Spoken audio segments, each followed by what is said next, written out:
나무다사 바가와토 아라하토 삼마 삼부타사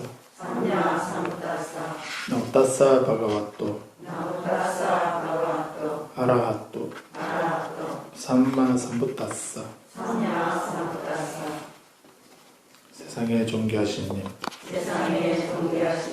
거룩하신 님, 올바로 원만히 깨달으신 님, 부처님께 예경하나이다.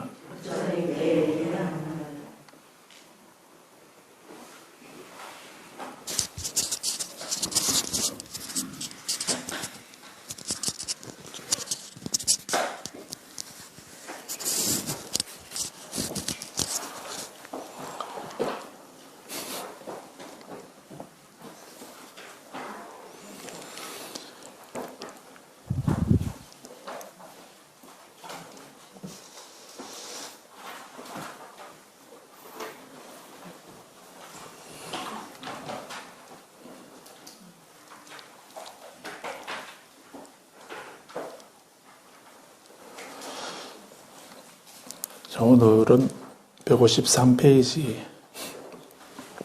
우리 교재 153페이지 제 6절부터 볼 차례죠. 네, 같이 읽어보겠습니다.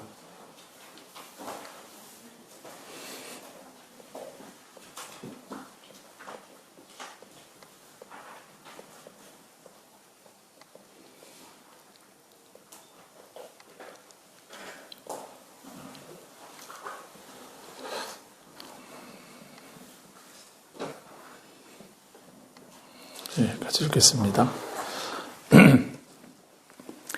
수행성들이여, 그 수행성이 그가 이러한 사유 속에서 위험성을 성찰했음에도 불구하고 탐욕과 관련되고 성냄과 관련되고 어리석음과 관련된 악하고 불건전한 사유들이 생겨나면 수행성들이여, 그 수행성은 그러한 사유에 책임을 두지 말고 정신활동을 일으키지 말아야 한다.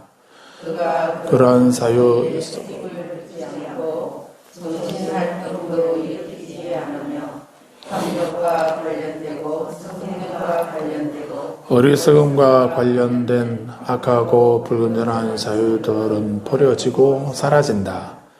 그것들이 버려지면 안으로 마음이 확립되고 가라앉고 통일되고 집중된다. 수행성들이여, 마치 눈 있는 자가 시야에 들어온 형상을 보지 않고자 원하면 눈을 감거나 다른 곳을 쳐다보는 것처럼 수행성들이여, 이와 같이 그 수행성이 이러한 사유들 속에서 위험을 성찰했음에도 불구하고 탐욕과 관련되고 성냄과 관련되고 어리석음과 관련된 악하고 불건전한 사유들이 생겨나면 수행성들이여, 그 수행성은 그러한 사유에 책임을 두지 말고 정신활동을 일으키지 말아야 한다. 그가 그러한 사유에 책임을 두지 않고 정신활동도 일으키지 않으면 탐욕과 관련되고 성냄과 관련되고 어리석음과 관련된 악하고 불건전한 사유들은 버려지고 사라진다. 그것들이 버려지면 안으로 마음이 확립되고 가라앉고 통일되고 집중된다. 예, 악하고 불건전한 사유를 어떻게 멈출 것인가 하는 것에 대해서 이 경에서는 이제 사유의 중지의 경에서 5가지 방법을 말씀을 하십니다. 그 중에 오늘은 3번째입니다. 첫 번째는 어떤 방법이었는가? 그 악하고 불건전한 사유가 우리 마음속에 일어나게도 되고 또 착하고 건전한 사유가 일어나게 됩니다. 악하고 불건전한 사유를 악업이라고 하고 착하고 건전한 사유를 선업이라고 한다면은 우리가 선업을 짓게 되면 행복한 결과를 얻게 된다고 하셨고, 악업을 지으면은 그 불행한 결과를, 고통의 결과를 얻게 된다라고 이렇게 했습니다. 그게 인과보입니다. 그 원인에 따른 결과가 초래된다 하는 이런 것이죠. 여기에 대해서 이제 이런 인과에 대해서 인과를 부정하는 그런 예가 있습니다. 그래서 우리는 뭐 어떤 사람이든 그런 매 순간순간 그렇게 악하고 불건전한 사유가 일어나고 또 착하고 건전한 사유가 일어나고 그래서 악하고 불건전한 말을 하고 착하고 건전한 생각을 하고 행동을 하고 이렇게 하지 않습니까? 그래서 그런 것을 또 대승경전에서는 지장경에서는 우리서 일거수일투족이 업 아닌 것이 없다 하는 이런 말씀은 그 업이라고 하는 거는 그냥 그 우리가 그 업에 따라서 어떤 결과를 가져오는 그 원인, 그 원인으로서의 그 업이라고 이렇게 하게 되면 불교에서는 뭐 당연히 의지가 업이다, 의도가 업이다라고 하는 이런 말씀을 하기는 했는데 지장보살이 지장경에서 일거수일투족이 업 아닌 것이 없다라고 하는 이 그때의 업은 단순히 우리들이 하는 그런 행동을 말한다라고 이렇게 이해해도 됩니다. 그래서 우리는 발을 한번 옮기고 손을 한번 들고 그래서 일거수일투족 모든 생활의 그 찰나찰나 순간순간 우리는 뭔가 일을 한다는 그 일을 한다는 그런 것입니다. 그래서 거기에 의도가 개입되면은 결과를 초래하게 되기도 하고 또 의도가 개입되지 않으면은 그 행위를 해도 결과는 바로 나타나지는 않게 되죠. 그래서 그게 의도가 개입되지 않는 업이다라고 하는 이런 말은 좀 더 전문적으로 말하면은 부처님의 삼미를 말한다라고도 할 수 있을 겁니다. 그거는 좀 더 나간 얘기니까 나중에 말씀드리긴 하고 그래서 이렇게 우리는 매 순간 우리가 살아있는 동안은 그 뭔가 그 업을 짓는다는 활동을 한다는 행동을 하고 작용을 하고 활동을 한다는 이런 얘기입니다. 그래서 하다못해 잠을 자면서도 생각을 꿈을 꾸지요. 꿈을 꾸는 그것도 우리들의 의식이 활동하고 있는 것입니다. 내가 통제를 못하지만 그래서 우리들의 의식은 크게 두 가지로 얘기할 수 있습니다. 분별해서 아는 마음하고 잠재되어 있는 의식하고 분별하고 활동하는 의식하고 잠재되어 있는 의식. 그 분별하고 활동하는 이런 그런 의식을 비전야나 의식이라고 이렇게 말합니다. 근데 우리들 마음이 또 그 활동을 안 하고 잠재되어 있는 그런 의식이 있거든요. 그걸 우리 잠재의식이라는 그런 말을 쓰죠. 잠재의식이라는 이런 말을 쓰는데 잠재의식이라는 말을 그 한문으로는 유분이라고 씁니다. 유분. 있을 유자, 나눌 분자, 유분이라고 쓰고요. 그것은 그 발리어로는 그 바왕가라고 이렇게 합니다. 바왕가의 마음이 있다라고 이렇게 얘기를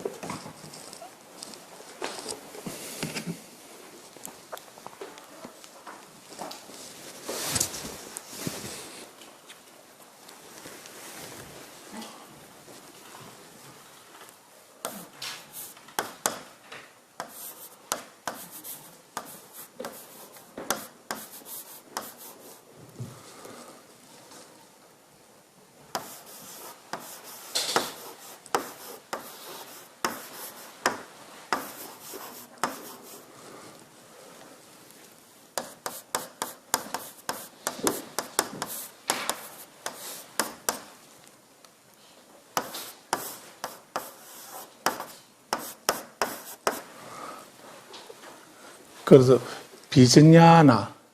비전야나라고 해서 그 식이라고 이렇게 하는데요. 이 식은 분별하고 이해하는 것입니다. 분별하고 의식하고 아는 것입니다. 그런 마음을 비전야나 이렇게 하고요.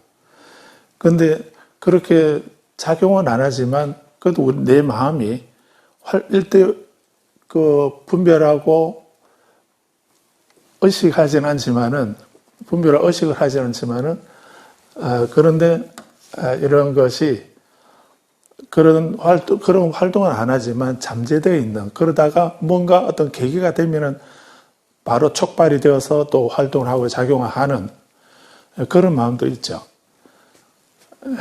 그래서 평소에는 화를 안 내는데 누가 조금만 찝찝거리면 바로 그냥 버럭 화를 하게 되는 분노가 일어나는 짜증을 내나든가 화를 내는 이런 마음도 그 마음이 어디 있다 왔죠. 그 마음은 다른 사람에게 내는데 큰 놈이 아니잖아요. 내 마음속에 잠재되어 있다가 그 잠재되어 있는 마음을 건드리려는데 촉매가 되는 뭐가 하나 딱 건드리게 되면 그냥 바로 화를 내거나 또는 욕심을 내거나 이런 마음을 일으키게 되죠. 그 마음도 내 마음이죠. 그래서 그렇게 우리에게 잠재되어 있는 마음을 바완가라고 해서 한문으로는 유분이라고 번역을 합니다. 이설유 나눌 분, 유분 이렇게 번역을 하고 이거는 요즘 쓰는 말로는 잠재의식입니다. 잠재의식을 말합니다. 그래서 이렇게 우리는 더 전문적인 건 또 나중에 다음에 우리가 공부하기로 하고요. 그래서 우리는 이런 마음들이 이 시기라고 비즈냐나라고 하는 이것도 오온 중에는 오온으로 보면은 그 수상행식 가운데 하나죠.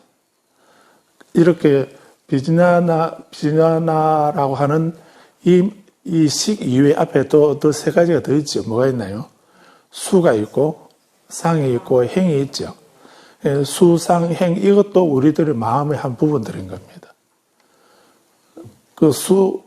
뭔가 어떤 느낌을 받는 거, 또 어떤 현상에 대해서 아는 거, 기억해서 아는 거, 이거는 연필이구나, 펜이구나, 라고 아는 거, 지각하는 거. 이렇게 그것을 상이라고 하는 것은 이제 지각이라고 이렇게 하죠. 행이라고 하는 거는 이제 그 상카라라고 이렇게 다는데 행이라고 하는 거는 형성이라는 말을 형성이라는 말 형성이라고는 하는데 형성이라고 번역을 하는데 우리는 그 의미를 깊이 잘 이해가 안 되죠. 형성이 뭔가 형성되었다. 내 마음속에 국화꽃이라고 이렇게 하게 되면 국화가 있다라고 이렇게 하게 되면 내 마음속에 국화라고 하는 그런 어떤 모양이나 이미지 이런 것이 내 마음속에 생기게 되죠. 가을은 국화꽃의 계절이다. 이렇게 하면은 국화하게 되면 마음속에 국화라고 하는 그런 모습이 모양이 그런 생각이 떠오르지 않습니까? 그런 것을 행위라 하는 겁니다.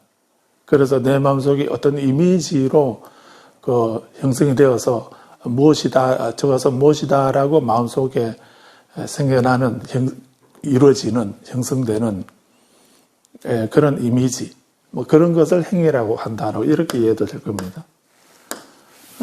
수라고 하는 것은 느낌이라는 말이었고요.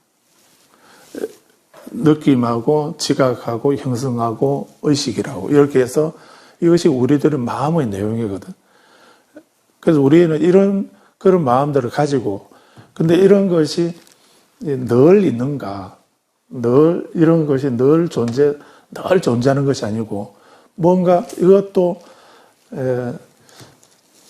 지난번에 일체유심조라고 할 때 그 일체유심조의 마음이 항상 하는 마음이냐고 물었나요? 항상 하면 안 되는, 항상이라는 게 없는데 그걸 내 항상이라는 뜻으로 풀게 되는지는 모르겠다고 예. 그래서 우리 유심조라고 할 때 오직 마음이 모든 것을 짓는다라고 이렇게 하게 되면 그렇게 할 때 이 마음이라는 것이 만약에 항상 영원한 마음은 이 마음이라는 것이 늘 있어서 그런 마음이 늘 있고 그 마음이 늘 있는 그 마음이 모든 것을 짓는다. 오직 그 늘 있는 그런 마음이 짓는다. 이렇게 하게 되면 그건 불교는 그렇게는 말 안 하죠. 예, 그래서 이 모든 것은 마음이 짓는다라고 이렇게 말한다 할 때 이 마음이라는 것은 이 마음을 부처님은 좀 세분화해서 찾아보니까 나눠보니까 분별, 비방가라고 그러죠. 분별을 해보니까 우리는 이렇게 명하고 우리는 명하고 색하고 이것으로 이루어져 있더라라고 이렇게 아신 거죠. 우리 몸과 막 나라고 하거나 우리 몸 이렇게 하게 되면 아마 우리들의 존재는 명의 부분하고 색의 부분으로 이루어져 있더라라고 이렇게 이제 분별해서 아신 겁니다. 그래서 우리는 몸만, 이 색은 몸을 말합니다. 몸을 말하고요. 이 명은 이름이라는 의미인데, 이 명은 나마, 이름이라는 의미, 이건 정신 영역을 말합니다. 마음을 말하거든요. 정신의 영역을 말하는데, 그래서 우리는 이 눈에 보이지 않는 정신적인 부분, 그런 측면하고 눈에 보이는 육신, 물질적인 부분하고 이렇게 이루어져 있다는 이런 얘기죠. 이 두 가지가 모여져서 우리를 구성하고 있는 것이고, 이것이 모여졌을 때, 그때 우리는 태어난다라고 이렇게 하잖아요. 이렇게 모여져서 태어나는 건데, 태어났다라고 이렇게 하는데, 근데 이것이 늘 있는 것이 아니고, 명도 그렇고 색도 그렇고 다 연기한 것이거든요.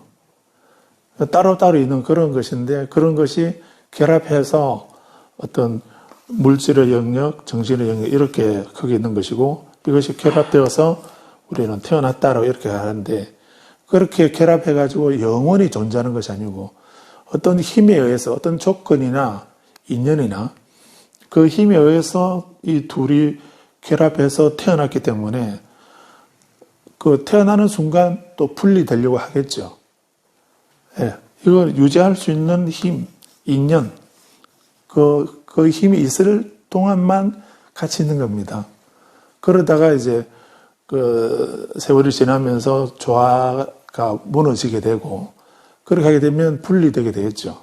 그러면 명은 명대로, 색은 색대로 이렇게 분리될 거 아닙니까?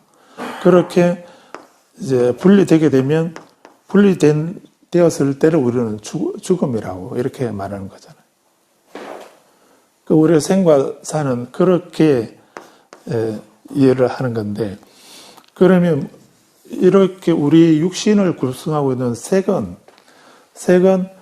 또 어떻게 이루어져 있는가 하는 것을 더 세분하게 자세하게 나눠 분류해 보니까 여기에서는 지수와 풍으로 이루어져 있더라는 이런 얘기죠.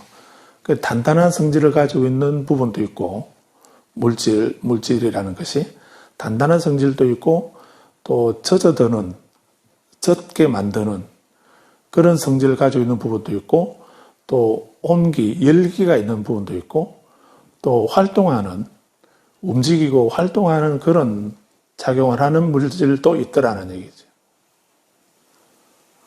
그래서 그것을 화문으로 지수, 화풍 이렇게 말한 겁니다. 지수, 화풍하고 지수, 화풍이 섞여서 이루어져 있는 부분. 그것을 4대, 그 말을 경전에서는 4대는 지수, 화풍이고 그 4대하고 기본적으로는 4대인데 그 4대하고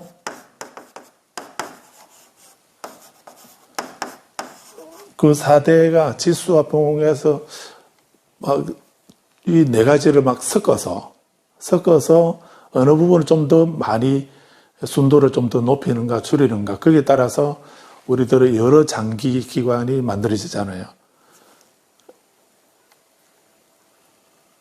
그래서 우리 몸의 피부하고 뼈하고는 성질이 다르잖아요. 손톱하고 피부가 똑같은 그 피부 쪽에 해당되는 건데, 손톱하고 또 뼈하고 피부하고 머리카락하고 이런 건 또 다 성질이 다르지 않습니까? 이런 거는 지수화풍하고 다른 건가? 그게 아니고, 지수화풍 중에서 좀 더 지의 성분을 더 단단하게, 더 많이 넣어둔 게 그게 손톱이나 발톱이나 뼈나 이런 것으로 된 거고. 그 다음에 그걸 좀 더, 거기서 수의 성분을 좀 더 많이 넣고, 그렇게 하면서 좀 나중에 말 유들유들하게, 부들부들하게, 그렇게 만든 게 피부잖아요. 그리고 또 이제 머리카락이라 이런 것들도 그러고요. 그래서 이렇게 우리 몸이 지수화풍, 기본적으로는 지수화풍인데, 지수화풍하고 그 지수화풍을 서로 비율을 조정해 가면서 다르게 그렇게 해서 만든 물질. 4대를 섞어서 만들어진 물질. 그것이 4대 소조색 이렇게 하는 겁니다. 그래서 우리는 4대와 4대 소조색으로 이루어져 있다. 지수화풍 4대와 4대 소조색으로 이루어진 것이 우리들의 육신이다. 거기에 그러면 무엇이 이 중에 영원한 게 뭐가 있는가? 이게 이 지수화풍 중에 내 마음대로 할 수 있는 거,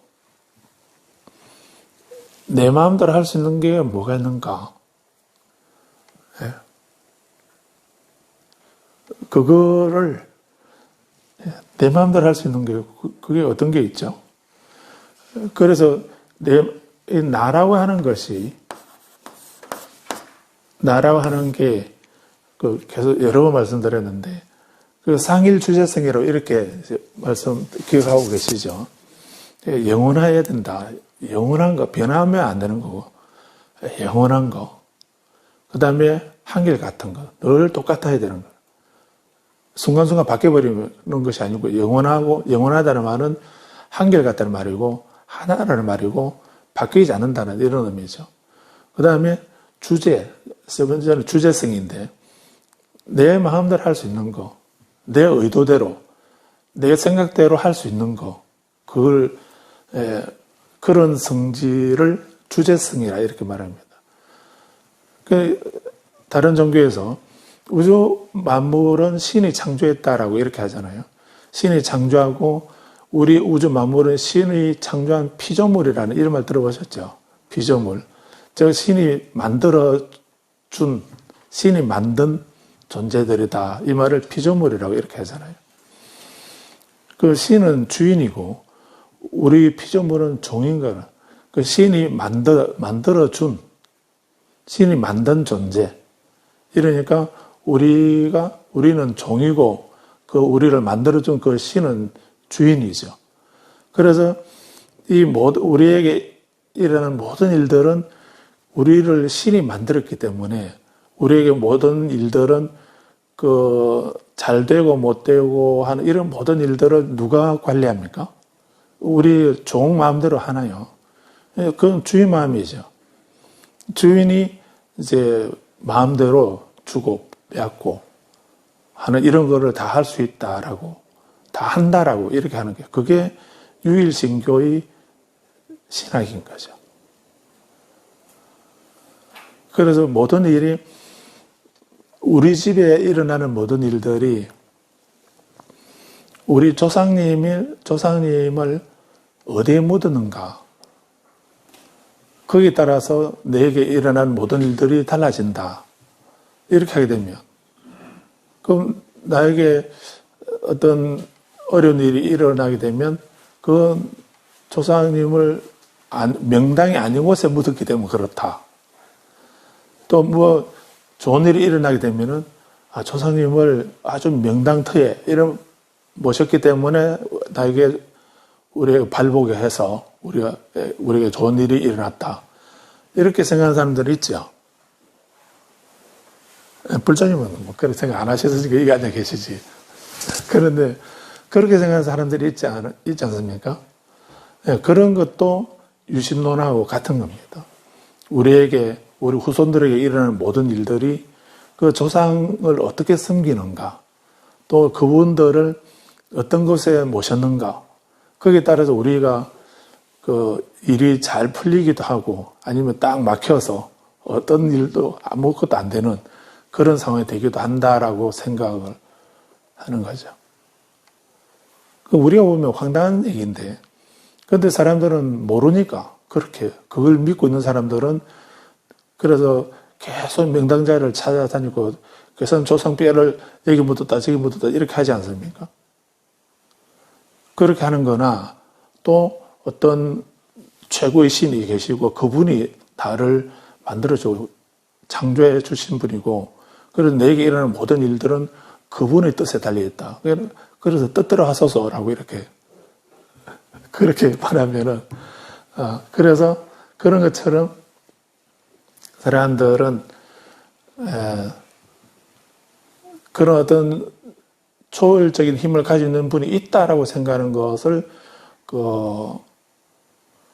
유신론이라고, 유신견이라고, 유신론 이렇게 말한다면은 또 그렇게는 안 하지만 이제 어떤 운명으로 미리 그렇게 되도록 이렇게 되도록 언제 이렇게 되도록 이런 일이 일어나도록 내게 정해져가 있다라고 결정되어 있다라고 하는 이런 생각을 갖는 사람이 있습니다. 그것을 우리는 숙명론이라고 이렇게 하죠. 운명론 또는 숙명론 이렇게 하는 겁니다. 그래서 내 사주가 그렇다라고 이렇게 하는 거.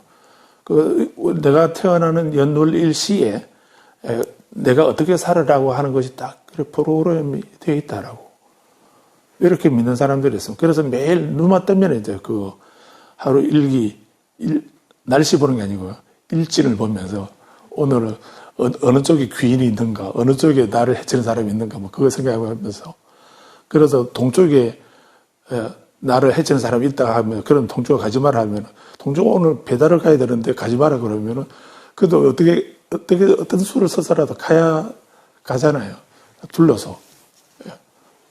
비행 둘러가지고 저쪽에서 가면은 동쪽이 아니고 이제 서쪽이 되어버리거나 남쪽이 되거나 뭐 이렇게 해서 그렇게라도 간다면서요.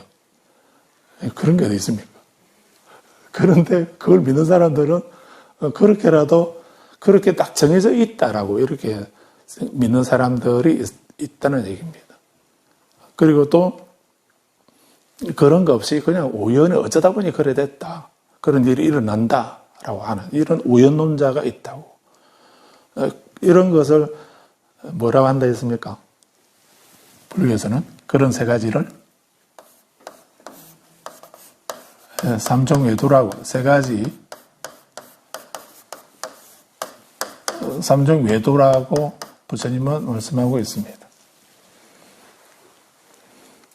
더 자세하게 나누면 많이 있겠지만은 그런 모든 잘못된 잘못된 사견을 크게 나누면 세 가지다라고.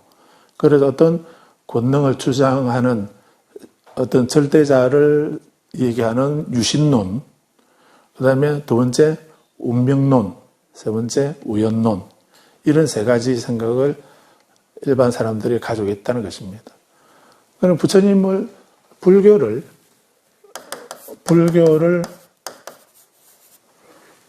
거꾸로 역자, 허를 역자, 가르침이라고 하면은 불교를 영유도라고 하는 이유가 부처님 가르침을 영유도로 하는 겁니다. 부처님 그 가르침은 삼종애도 속에 포함 안 되죠. 예. 부처님이 창조했다라고 이렇게 하나요? 아닌 겁니다. 그리고 또 그렇게 되도록 우병적으로 결정되었다라고 불교는 얘기하지 않습니다. 우연히 일어나는 일은 없다. 우연히 마주쳤다. 뭐 그런 거 없습니다. 그래서 모든 일은 어떤 원인이 있고 원인이 있으면 반드시 결과가 초래된다 하는 이런 말씀을 하지 부처님은 삼종외도를 말씀하지 않거든요. 그래서 부처님을 영유도라고 이렇게 말씀하는 이유는 영유도라고 하는 것은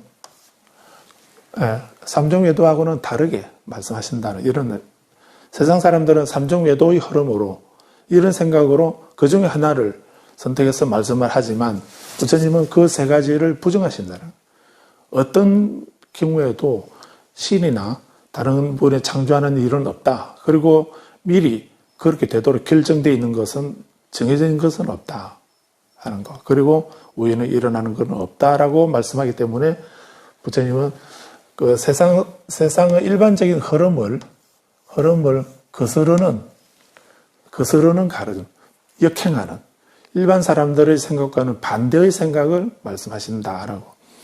그러니까 반대를 위한 반대가 아니고요. 반대를 위한 반대가 아니고 세상 사람들은 전도된 뒤바뀐 생각을 하고 있기 때문에 그 생각을 없애는, 그 생각 말고 그 본질을 바르게 세상 사람의 흐름하고는, 생각하고는 반대 방향으로 말씀하신다라고 이렇게 해서 영유도라 이렇게 하는 겁니다. 그래서 모든 사람들이 나라고 하는 것이 있다라고, 이 나라고 하는 것이 있어서 있다라고 생각하고, 그래서 우리가 말을 하거나 행동하거나 생각하게 되면 항상 그 기준점이 잣대, 그 기준점이 누굽니까? 기준점이 나거든요. 그래서 선이다 악이다 이렇게 하게 되면은 그건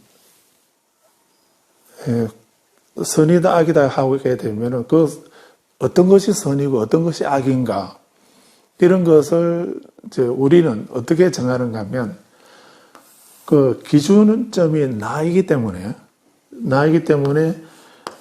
내게 맞으면은 그게 선이죠.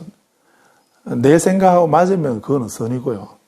내 생각하고 안 맞으면 그건 악이라고 우리는 그렇게 생각하는 겁니다. 그래서 모든 일을 내 기준에 상대방이나 그것의 본질, 그 본질 입장을 보는 것이 아니고 그 좋다 나쁘다 아름답다 추하다 하는 이런 거, 크다 작다라고 하는 이런 기준마저도 그런 모든 기준점이 나인 겁니다.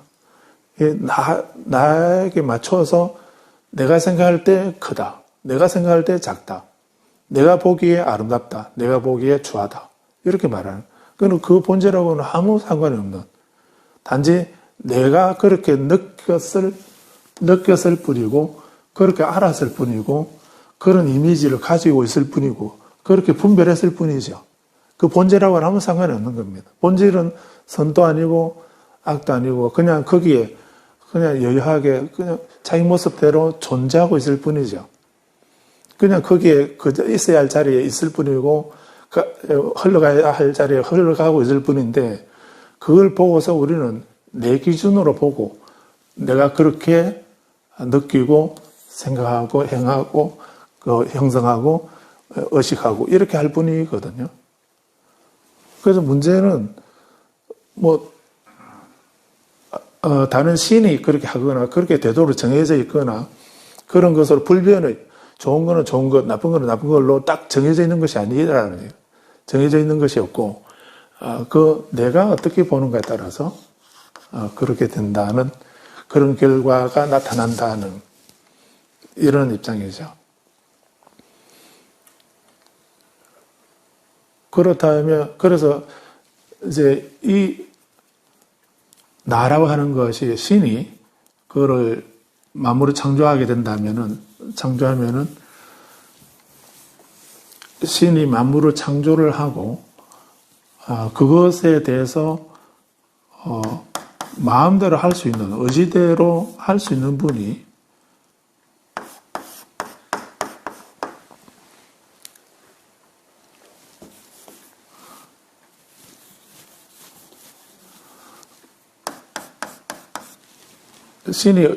신이 자기가 생각하는 대로, 자기가 의도대로 마음대로 할 수 있다라고 하는 이런 주제성을 신이 가지고 있다라고 하면은 그거를 유신론이라 이렇게 하는 거지 않습니까? 근데 그런 신이 이런 주제성을 마음대로 할 수 있는 능력, 이 능력을 내가 가지고 있다고 하는 것이 아따만 사상이잖아요. 내가, 아따마는 그렇게 내가 내 마음대로, 내 의도대로 할 수 있는 거, 내 의도대로 할 수 있는 거, 그리고 무상하지 않고 영원한 거, 여러 개가 아니고 하나이고 한결같은 거, 그런 성질을 영원한 성질하고 한결같은 성질하고 주제성하고 이 세 가지를 가지고 있는 이런 분을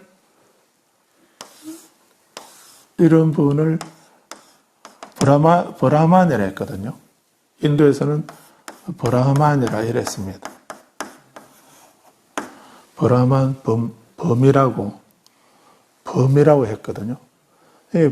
브라만이라는 범천이 우주의 모든 존재를, 모든 것을 처음에는 아무것도 없는 이 태초에, 이 우주의 태초에는 아무것도 없는 상태에서, 그런 상태에서 이 범 혼자만 있었다는 겁니다. 범만이 있었다는, 그래서 이 범이라는 것이 브라만이라는 브라흐만이라는 범이라는 이 이님이 우주의 근원자인 겁니다. 우주의 근원자이거든요. 그래서 이 우주에 아무것도 없는 그런 텅 빈 그런 공간에 이 범 혼자서 있었던 거예요. 범 혼자만 있었던 겁니다. 그래서 근원자이니까. 그런데 혼자서 이렇게 지내보니까 맨날 눈 뜨고 봐도, 다음날 봐도 자 혼자고, 다음날 봐도 자 혼자고. 이렇게 하니까 처음에는 혼자서 좀 좋다고 생각했는데, 좋았는데, 자꾸 좀 지나니까, 심심하고 허전하고 외로운 거라. 그래서 그런 생각이 일어나가지고, 좀 누가 있으면 좋겠다. 이 생각이 들었다는 거죠. 범이. 그런 생각을 이렇게 했다고 그럽니다. 직접 들은 건 아니고요. 바라본께서 그렇게 말을 하니까. 그래서 범이, 그런 생각 한다고?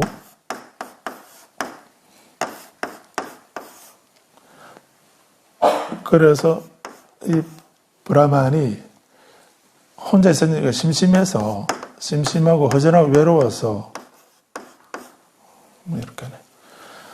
예, 다화의욕이라고 하는, 하고자 알력자. 다화의욕. 많아지고 싶다. 뭐가 있으면 좋겠다. 이런 생각을 일으켰다는 거예요. 그래서 이런 생각, 많아지고 싶다는 생각이 일어나서, 그래서 창조한 것이 그 땅하고 물하고 불을, 지수화를 창조했다는 겁니다. 아무것도 없는 상태에서.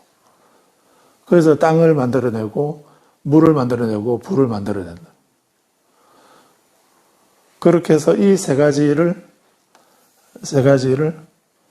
무한조합을 하는, 막 섞여서, 그래 섞어가지고, 오븐에 넣어놓고, 인형을 만들어가지고, 오븐에 넣어놓고 구웠는데, 넣어놓고 잠시 딴 생각하는 사이에 시간이 좀 지나버리는 거야. 그래서 와서 보니까, 얼른 꺼냈는데 보니까 피부가 타버렸어. 그래서, 그래도 나중에, 실패는 아니지만, 좀 너무 거시기한데? 그래서 이제 두 번째 해서, 이번에는 안 태우고 좀 잘 해야지 하고, 주의 집중하고 해서 꺼냈는데, 너무 일찍 꺼내버리는 거야. 그래서 피부가 하얗게 돼버리는 거야. 이것도 너무 까맣고 너무 하얗고 이렇게 하니까 이게 좀 아니다 싶어서, 좀 시간, 알람 좀 맞춰놓고, 좀 적당한 시간에 딱 제대로 잘 구워서 만들어낸 게 황색인종이라고. 믿거나 말거나. 그래서 이렇게 지수화를 무한조합해서 그렇게 우주 만물을 창조했다는 거예요. 그렇게 창조하고 나서 보니까 자기가 만들었는데도 검은 거는 검은 거대로, 흰 거는 흰 거대로, 누른 거는 누른 거대로 이렇게 다 너무나 잘 만들고 마음에 드는 거예요. 마음에 들어서 근데 기발한 생각을 한 것이 그렇게 만든, 그래서 이 세 가지를 무한조합해서 만든 그 우주 만물을 뭐라고 한다 했습니까?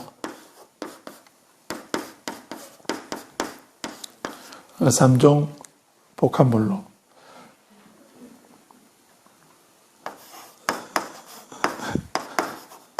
삼종 복합물이라고.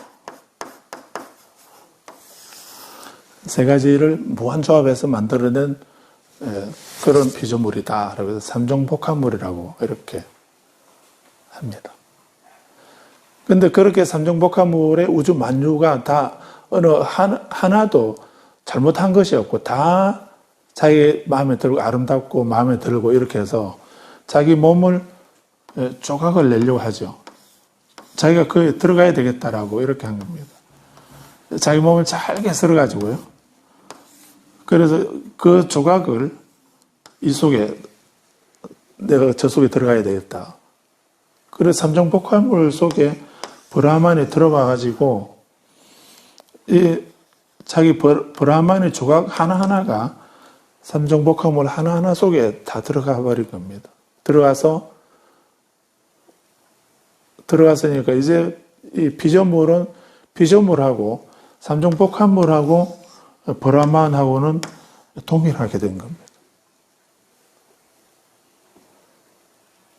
만들기만 하고 거기 안 들어가고서 주인이 되어서 밑에 시키고 뭐 이렇게 하게 되면 주종 관계가 이루어지지 않습니까? 아까 말씀드렸듯이 하나님이 주인이라면 피조물은 종이거든요. 그래서 종은 계속 우러러 빌면서 기도를 해야 돼요. 내가 자기가 바라는 것을 빌어야, 비는 이런 관계로 되어 있는 거죠. 그런데 바라몬 교는 그런 관계가 아닙니다. 그런 관계 아니고, 이 브라만이 있고, 우리 창조자 3세대 창조이신인데, 브라만이 창조를 하면서 그렇게 자기가 창조한 이 우주 만물 속에 자기 몸이 거의 들어갔다고 하는 거. 피조물 속에 자기 몸이 들어가서 일체가 되어버리는. 그건 이제 주종관계가 아니죠. 동격이 되어버린 겁니다. 아무리 작은 브라만의 조각이 들어갔다 하더라도 그건 브라만이잖아요. 아무리 작아도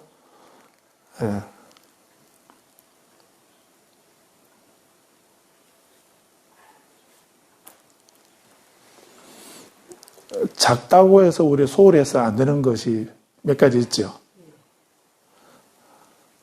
작다고 해서 소홀히 해서 안 되는 거. 첫 번째 뭐가 있나요? 불씨도 보면은,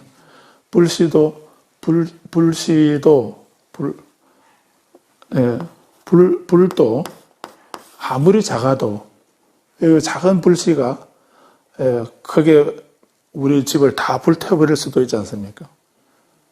그런 것처럼 작다고 해서 소홀해서는 안 된다라고. 그 다음에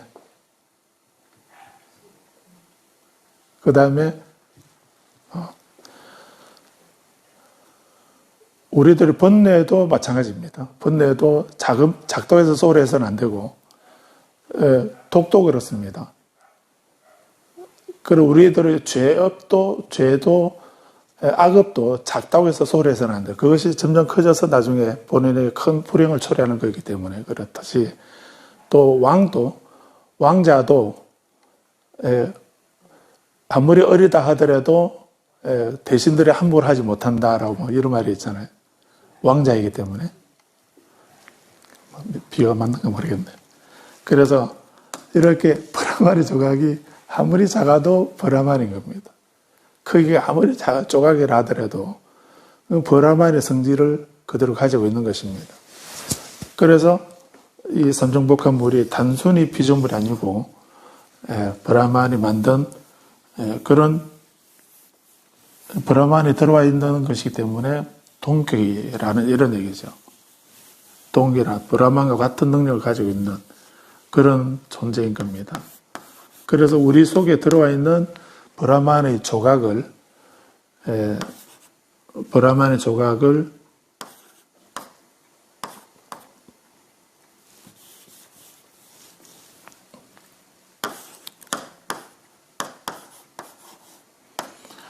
지바,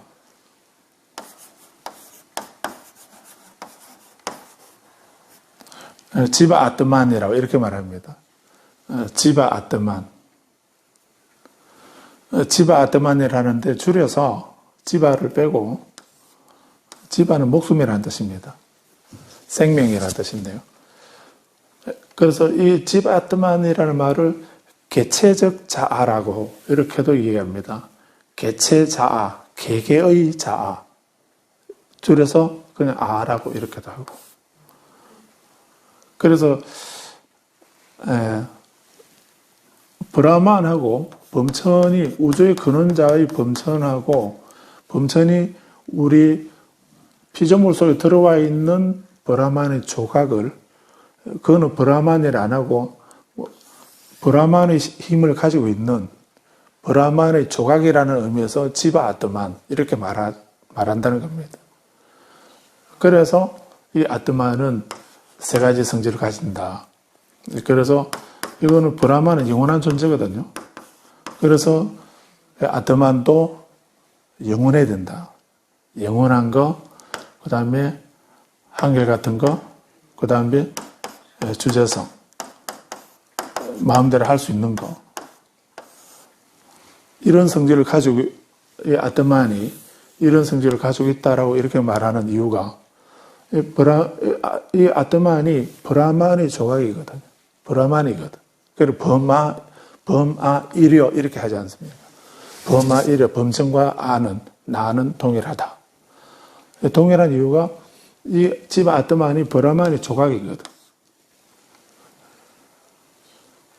그러면은 다른 말로는 브라만은 어떤 성질을 가지고 있는가? 뭐든지 다 알 수 있는 근원자이니까 전지한 존재죠. 다 아는 분입니다. 뭐든지 아는 분입니다. 다 알고 있는 다 아는 존재입니다. 전지한 존재입니다. 그 다음에 이분은 뭐든지 할 수가 있습니다. 전능한 존재입니다. 전지하고 전능한 존재. 전능한 힘을 가지고 있다 했습니다. 뭐든지 할 수가 있습니다. 그러니까 빌면은 우리가 원하면은 뭐든 다 해줄 수 있는, 다 할 수 있기 때문에 그 다 할 수 있는 그거를 주제성이라 이렇게 하는 거잖아요. 의도대로 할 수 있는 거. 그 다음에 세 번째 브라마는 지선한 존재입니다. 지선한 존재. 이런 분이 범이라는 겁니다. 그렇게 전지하고 전능하고 지선한 존재, 그런 존재, 지극히 선한, 지선한 존재가 바로 브라만이고, 이런 브라만은 영원한 존재이고, 단 하나뿐이고, 그리고 마음대로, 뭐든지 마음대로 할 수 있는 존재다라고도 표현하는 거죠. 그런데 이렇게 브라만이 자기 몸을 조각을 내어서 우리 개체 속에 들어와 있는 이런 지바 아트만이 브라만의 조각이라고 이렇게 하게 된다면은 지바 아트만도 어떤 성질을 가져야 됩니까? 지바 아트만도 같은 성질을 가져야 되죠. 전지하고 전능하고 지선한 존재여야 되고, 지바 아트만도 상일 주제성을 가지고 있어야 된다. 가지고 있다라고 이렇게 말하는 거잖아요. 가지고 있어야 되고요. 그람수에 따라서, 크기에 따라서 달라진다. 이렇게 하면 좀 문제가 달라지잖아요. 근데 금은, 아무리 자잘하게 조각낸 금이라도, 그걸 금가루라 하지, 그걸 모래라고 하지 않지 않습니까? 금의 성질을 그대로 가지고 있는 거거든. 그런 것처럼 브라만은 아무리 짧게 썰어도, 짧게 조각을 내도, 브라만이 가지고 있는 이 성질은 그대로 가지고 있는 겁니다. 가지고 있어야 되는 겁니다.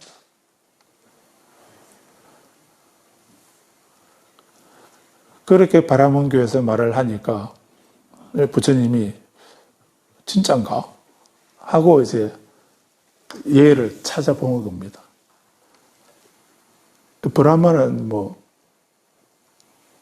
다른데 안 보이니까 놔두고 일단 눈에 보이는 이 나라관 속에 이런 브라마의 이런 성질이 있는 내가 있다라고 이렇게 말을 하고 또 우리가 항상 이렇게 나 이렇게 말을 하니까 그런 아트만이라 하는 이런 나가 실제로 있는가 내게 다른 사람은 놔두고 내 몸과 마음에 이런 것이 있는가라고 찾아본 거죠. 찾아보니까 우리를 구성하고 있는 것이 이제 명과 색으로 이루어져 있더라라고 이렇게 분류가 된 거고, 명은 수상행식으로, 색은 지수와 봉과 지수와 봉 소주색으로 이렇게 나눠졌다라고 하는 것을 아셨죠? 그렇게 복잡하게 나눠본 이유가 뭐겠습니까? 뭐 때문에 그렇게 나누죠? 이렇게 나누는 이유는 예를 찾으려고. 우리 몸과 마음 어느 부분이 이 전체 다가 나인가? 아니면 이 속에나 이것 속에 내가 들어있는가?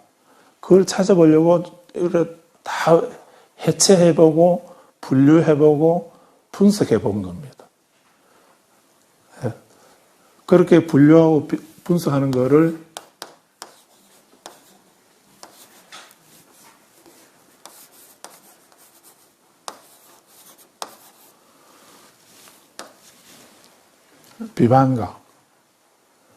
비방가라고 하는 말이 이제 분별한다는 뜻입니다. 분별한다, 분석한다, 해체한다 이런 뜻이 있습니다. 그냥 부처님은 우리 속에 내가 있다라고 이렇게 말하면 그렇게 우리는 있다고 말하는 누가 권위자가 또는 성전에 또는 뭐 어떤 하나님이 뭐 전통적으로 관습적으로 이렇게 해왔다라고 이런 말하면 뭐 있는 것이 이렇게 우리는 믿는데 부처님은 그렇게 안 하시는. 그래서 안 하시고 그걸 다 분석해보고 해체해보고 실제로 그게 있으면 있는 걸로 없으면 없는 걸로 이렇게 결정을 내리지 그 누구의 권위에 의해서 명령에 의해서 전통에 의해서 관습에 의해서 성전에 의해서 이렇게 그렇게 믿거나 받아들이지 않으신다는 그게 불교입니다. 그래서 경전에서는 비유를 들어서 이것이 금이다 이렇게 말하면은 그러면 우리는 그 전문가가 금이라고 하니까 금이겠지. 저렇게 생긴 거는 금이야 이렇게 한다든지 또 아니면 뭐 이렇게 누가 금이라고 했으니까 금이겠지 이런 식으로 우리는 바로 받아들여 버리는데 부처님은 그렇게 하면 안 된다는 거예요. 그렇게 하면 안 되고 누가 금이라고 말하면은 내가 그거를 들어보고 문질러 보고 깨물어 보고 또 무게도 달아보고 내가 할 수 있는 여러 가지 방법을 다 동원해 가지고 확인해서 그렇게 이렇게 내가 다 검토 점검 분석 분별해 보니까 진짜 금이네. 그럴 때 금이라고 알아라는 겁니다. 그래서 누가 그렇게 말하니까 그렇다라고 또는 전통적으로 그렇게 해왔으니까 그게 진리다라고 이렇게 진리도 마찬가지라는 진리 선이다 악이다 이렇게 말하게 되면 그렇게 바로 뭐 선이라고 하니까 선이겠지 이렇게 하면 안 된다는 겁니다. 그래서 우리가 이렇게 비방가로 분별하고 분석하는 이 힘을 갖는 거 이게 지혜이기도 합니다.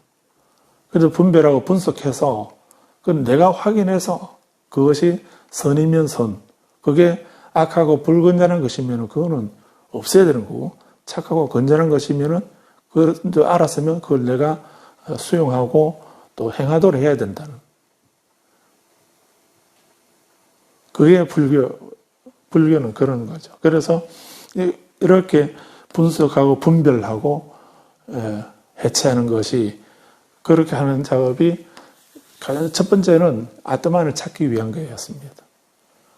다 성전의 베다 경전에도 또 바라몬들도 또 권위 전통적으로 그렇게 말을 해오고 있는데 실제로 아트만이 있는가? 우파니샤드 철학에서는 어떤 우파니샤드는 그 자기 엄지손가락 크기만큼의 아트만이 자기 심장 위에 있다고 이렇게 한다고 하지 않습니까? 그러면 그 수술한 의사들은 계속 그 아트만 핀셋을 집어가지고 이제 찾아가지고 옆에 옮겨놨다가 그다음 심장 수술하고 난 뒤에 다시 넣어주고 이렇게 해야 돼요. 그렇게도 안 하겠습니까? 그래서 실제로 그런 게 있는가라고 우리 몸을 다 해체를 해보는, 분류를 해보고 분석을 해보고 분별해보고 거기서 아트만을 찾기 위해서 그래 하신 겁니다. 그래 보니까 어디에도 명예도 세계도 어디에도 이런 성질을 가지고 있는 거는 없더라라고 하는, 우리 말은 나 이렇게 내가 보기에 내가 알기에 내가 하기에 뭐 이렇게 나를 말하는데 그런 나가 그런 아트만이 그렇게 나라고 할 때는 제일 중요한 건 이겁니다. 내 의도대로 할 수 있는가? 내가 내 마음대로 내가 하고자 하는 대로 되는가? 그렇게 되는 그거를 나라고 하거든. 그런 나가 어디에 있는가? 내 마음이나 내 몸이나 어디에 그런 내 주체성을 가지고 있는 것이 어디에 있는가? 그런 것이 이런 능력을 가지고 있는 게 없지 않느냐라고 하는 거예요. 그래서 무아라고 이래요. 무아는 제가 하겠습니다 할 때 1인칭의 나, 나는 갑니다 하는 거하고 그런 1인칭의 나하고 또 내가 보기에 나는 이렇게 한다 이렇게 말할 때 그럴 때 그 인칭의 나하고를 구별을 해야 됩니다. 그래서 너와 나라고 할 때 그 인칭으로서의 나 그게 없다라고 하는 게 아니다는 걸 알고 계시겠지만 한 번 더 확인하셔야 됩니다. 무아라고 하는 말이 안 아트만이라는 말이 안 아트만 아트만이 없다라고 하는 이거를 이제 무아 이렇게 말할 때 무아는 내가 없다는 말은 인칭으로서의 너와 나 우리 둘이 같이 가면서 나 이래 한다 이래 할 때 그 나를 부정하는 건 아니거든요. 그거는 있지 않습니까? 네가 있고 내가 있고 그런 거는 그걸 부정하는 게 아니고 아나타마 무아라는 말은 이런 성질을 가지고 있는 그런 불변의 실체로서 이런 성질을 가지고 있는 아트만이라는 것이 내 마음대로 할 수 있는 부분, 그런 영역, 그런 힘, 이런 것이 우리에게 있는가? 그런 거는 없다 하는 이런 의미에서의 무아입니다. 전문적으로는 불변의 실체, 영원하고 한결같고 마음대로 할 수 있는 그런 힘을 가지고 있는 그 무엇, 그것을 나라고 우리는 말하고 있다고 한다면 그런 나는 없다 하는 그런 의미입니다.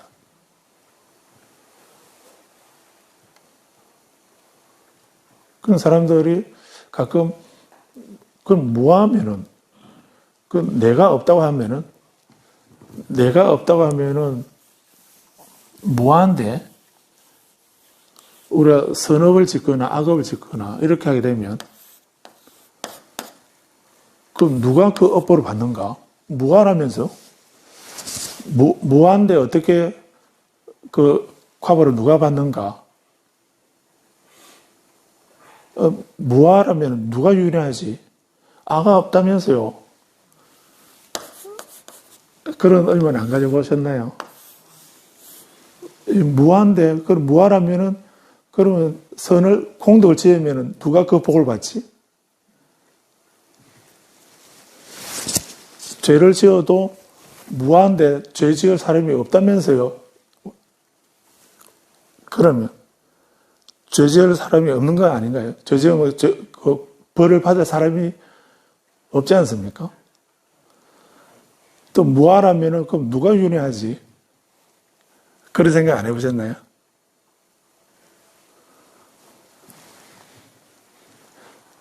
그 중에서는 생각 안 한다고 하다가 돌아가시면서 뭐하지? 이렇게 다 의문 갖고 계시죠. 그래서 우리는 자꾸 이 무아를 잘못 이해해서 그런 거라고 저는 봅니다. 무아는, 부처님은 그런 불변의 실체가 없다는 이런 의미로 말하는 거지, 우리 마음, 우리 나 속에 그런 상일 주제성을 가지고 있는 불변의 실체로서 나라고 하는 것이 그거를 뭐 영혼이라 하든지, 뭐 마음이라든지, 뭐 신이라든지, 아트만이라든지, 그런 무엇가 내 속에 있고, 내 속에 있어서 있다라고 이렇게 생각을 하고 있는데, 부처님은 그런 건 없다고 하신 거지, 우리가 하는 선업을 짓거나 악을 짓거나 하는 이런 것마저도 없다는 이런 건, 그건 아니죠. 그것도 뭐 윤회가 다음 세상은 저성이 윤회가 있느냐 없느냐 이렇게 뭐 그런 질문도 하지요. 그럼 또 그 어떤 분은 또 있다고 생각하는 사람에게는 있고 없다고 생각하는 사람에게는 없다라고 뭐 이런 식으로 또 얘기하대요. 그게 불교 진리인가요? 부처님은 그렇게 애매하게 말씀하셨겠습니까? 그럼 우리 다 없다고 생각하고 살면 되지. 그 없다고 생각하는 사람은 없다면서요. 그럼 골치 아프게 그거 뭐 있다고 생각하면서 살 거 뭐가 있습니까?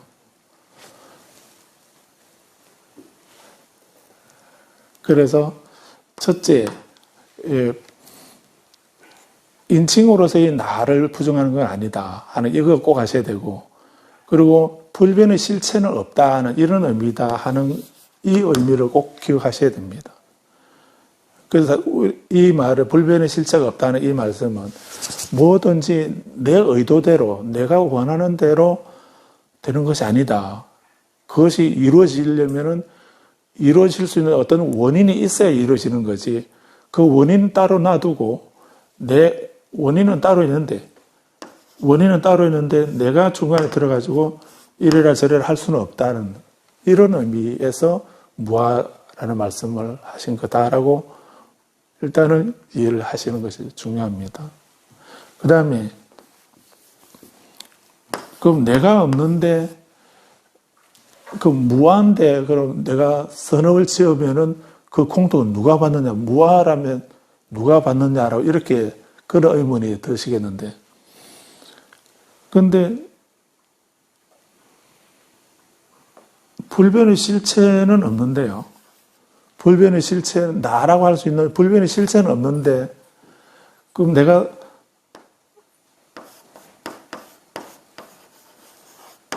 선업을 지었잖아요. 내가 선업을 지었다면은 이 지은 선업은 없는 겁니까? 어떤 식으로 했던 업을 지었으면은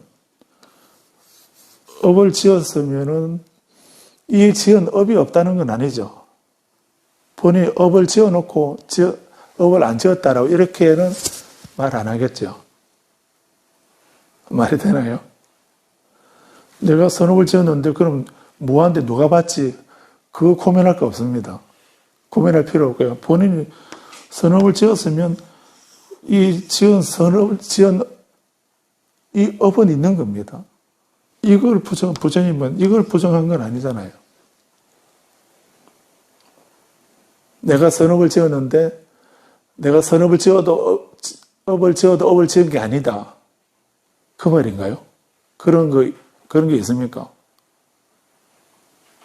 내가 악업을 지었는데 악업을 지은 것이 아니다. 그런 건 아니잖아요. 업을 지었으면, 의도를 가졌으면, 업을 지었으면 그 지은 업은 있잖아요. 다음 생에 있는지 없는지 그거는 모르겠는데 업을 지었으면 거기에 따른 이것이 원인이 되어서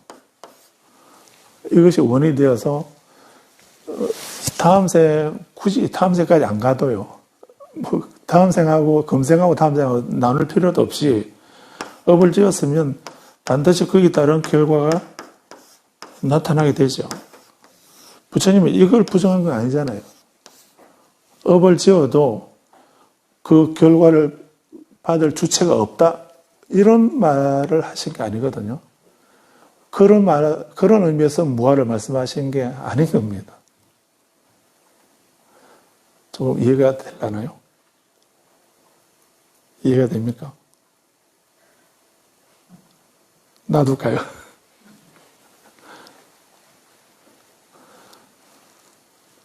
본인이 업을 지었다고 하는데 업을 안 지으면은 어떤 경우에도 무위법을 깨달아서 아란이 되고 부처님이 되어서 업을 안 지으시며, 그래서 그 우다나에서 말씀하셨듯이 볼 때는 볼 뿐이고 들을 때는 들을 뿐이고 감각할 때는 감각될 뿐이고 의식할 때는 의식될 뿐이고 이렇게 되게 되면 그 말은 보고 듣는데 뭐가 개입이 안 되는 겁니까? 본인 의도가 개입이 안 되는 거거든요. 그럼 우리는 의도가 개입 안 될 수가 있나요? 우리는 보면 보는 대로 들으면 듣는 대로 그 상대방 대상하고는 아무 관계없이 우리는 끊임없이 수상행식이 일어납니다. 그것도 내 기준에서, 이 내 기준에서 수상행식이 일어나거든. 본인이 지어놓고, 본인이 그런 의도를 가지고 어떤 업을 지어놓고, 근데 부처님이 뭐 무아라고 하셨으니까, 그러면 뭐 선을 지어도 공덕을 받을 주체가 없지 않느냐, 악을 지어도 악을 고통의 과보를 받을 주체가 없지 않느냐 하는 이런 그런 말은 그 말이 성립이 안 되는 겁니다. 이론적으로 묻는다고요? 이론? 네. 그래서, 이거 가장 중요한 거는 우리가 윤회하지 않는다면은, 의도를 가지지 않고, 그래서 부처님이 열반을 이루셨을 때, 아란과를 얻을 때 뭐라고 하시던가요? 아란이 되면 아란의 오도송이 아니었던가요?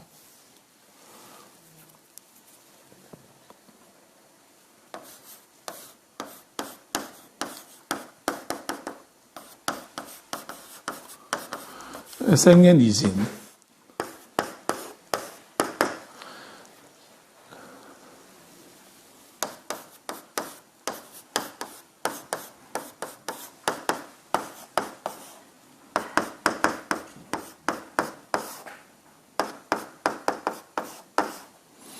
소자기판,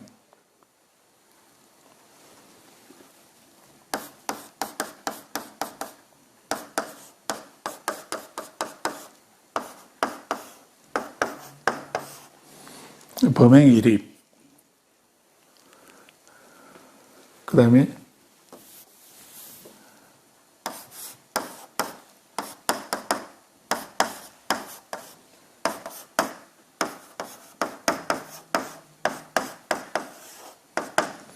불수후유,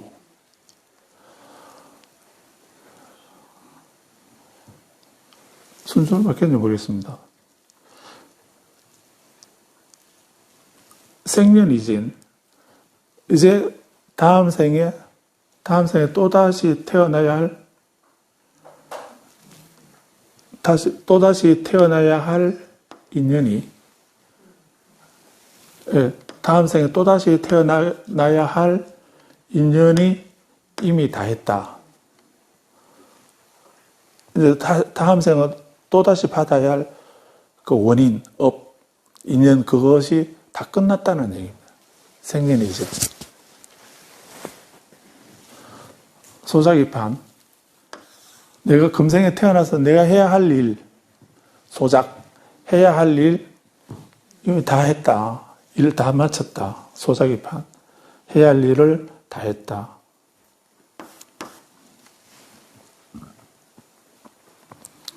범행, 청정한 삶이라 했습니다. 범행이 이미 확립되었다. 범행은 확립되었다. 불수후유, 다음 생을 받지 않는다. 라고.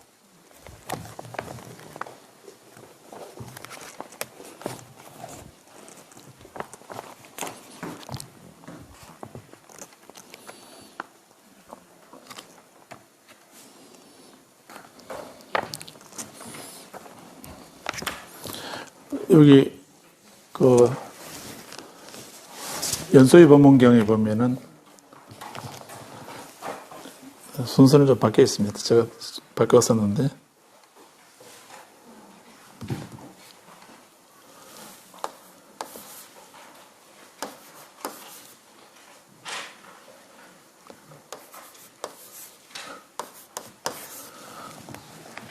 순서가 저렇게 바뀌어 있습니다.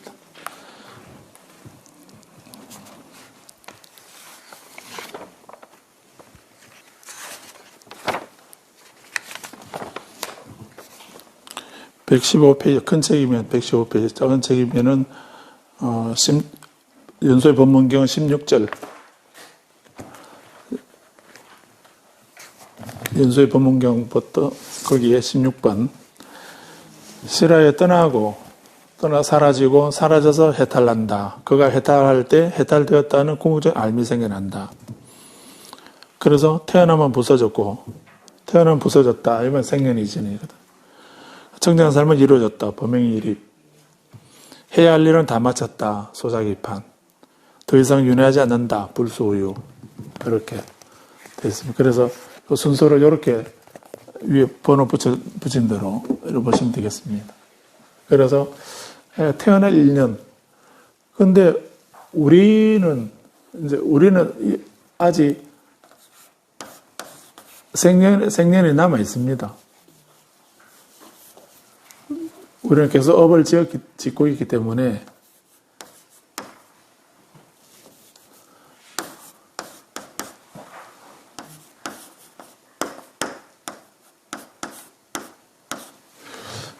생년이지. 생년. 다음 생을 받도록 만드는 그런 것을 우리는 파괴하지 못했죠. 전생에 지은 걸 받으면서 그러면서 또 업을 짓고 이렇게 그런 생활이기 때문에 결과가 나타난 속에서 또 원인을 짓는 그런 생활로 끊임없이 계속 해오기 때문에 그래서 우리는 다음 생을 또다시 하게 되는 것입니다. 그래서 우리는 생년이 다 하지 못하고 생년이 계속 쌓여가는 거죠. 끝이 없는 거죠. 그 다음에 범행이 확립되지 않는 그런 상태고 청정한 삶이 이루어지지 않습니다. 확립이 안 된 상태고 그걸 해야 할 일, 다 못했죠. 많이 남아 있습니다.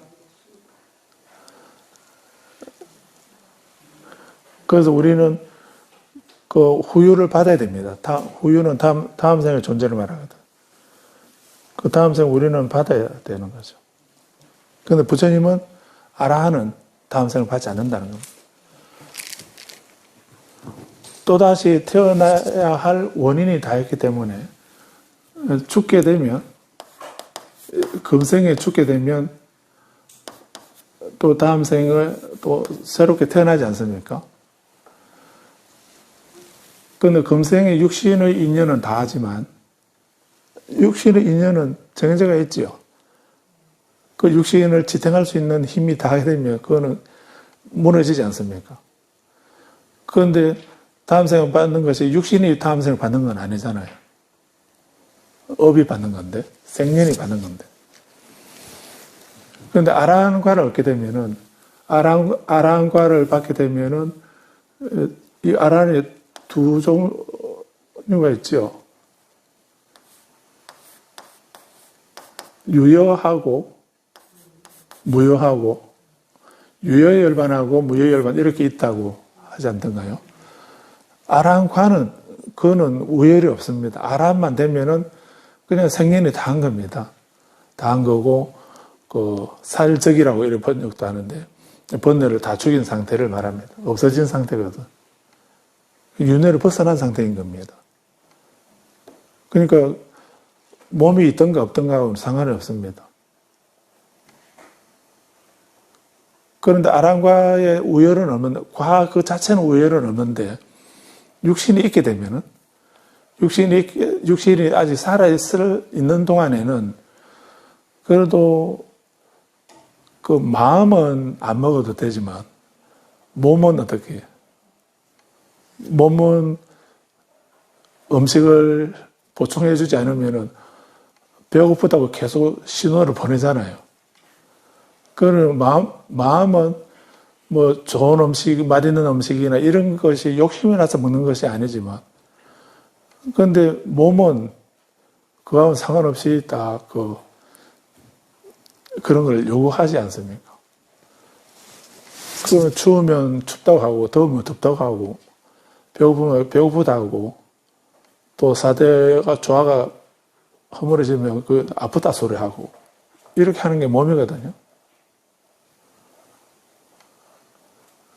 근데 아란이 되고 부처가 되면, 성불 하게 되면 안 먹어도 되고, 저도 조금 궁금하긴 한데, 부처님 화장실 가셨겠습니까? 안 가셨겠습니까? 가셨겠죠. 부처님 밤에 주무셨는가 안 주무셨는가? 안 주무신 것처럼 생각되시죠? 부처님은 몸도 절대로 안 아프셨을 것 같죠. 그런데 부처님이 길을 가시다가 등창을 앓으셨거든. 등창을 앓으셔서 되게 힘들어하셨습니다. 그래서 길을 가시다가 이제 등창이 때문에 이게 지금 뭐 후시딘이나 뭐 이런 좋은 연구 갖다 드려서 그만 나았을 텐데 그런데 지금 그때는 그런 게 없으니까요. 그 연구를, 그 등창 일생 동안 등창 앓으셨거든. 그래서 안 한다. 내가 지금 등이 좀 아프다. 좀 쉬고 싶으니까 자리 좀 펴다오. 이렇게 하시고. 그러면 부처님 대가사를 이제 4겹을 딱 접어가지고 자리를 깔아드립니다. 그럼 부처님이 이제 우여보로 다 누워서 쉬시는 거예요. 쉬시면서 나 좀 쉬고 있을 테니까 사립을 좀 이제 나와서 법문 좀 하라고. 또는 다른 제자에게 법문하라고 이렇게 시키고 그렇게 하시거든요. 부처님 육신이 있으시니까 그 등창이 있으니까 그대로 통증이 있는 거예요. 그런데 우리는 그 부처님은 좀 등창이 있으면 좀 몸을 위해서 좀 쉬어줘야 되겠다 싶어서 좀 쉬고 싶다 이렇게 하시는데 우리는 어떻게 합니까? 우리는 부처님은 그렇게 쉬시기도 하시잖아요. 그런데 우리는 아프면 어떻게 하죠? 아야 하고, 그 다음에 아야, 야자가 끝나기도 전에 또 아야 하고, 또 야자가 끝나기 전에 또 아야 소리 또 나오고, 그 다음에 아야는 아니지만 아이고 하고 죽겠다 소리가 나오고. 그래서 우리는 계속 그 고통에 끄달려가지 않습니까? 그래서 2번, 3번 그 고통에 지배되는 그런 상태인데 부처님은 그걸 떠나신 분이죠.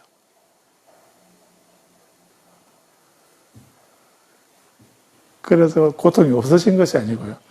몸이 안 아프신 것이 아니고 그런 것이 있어도 거기에 우리와 다르게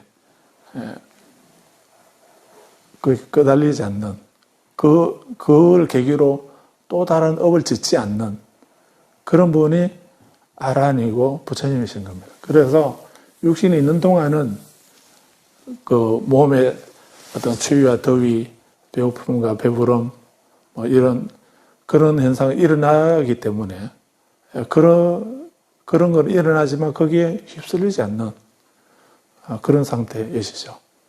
그래서 그런 상태를 유여열반이다라고 이렇게 얘기를 하고요.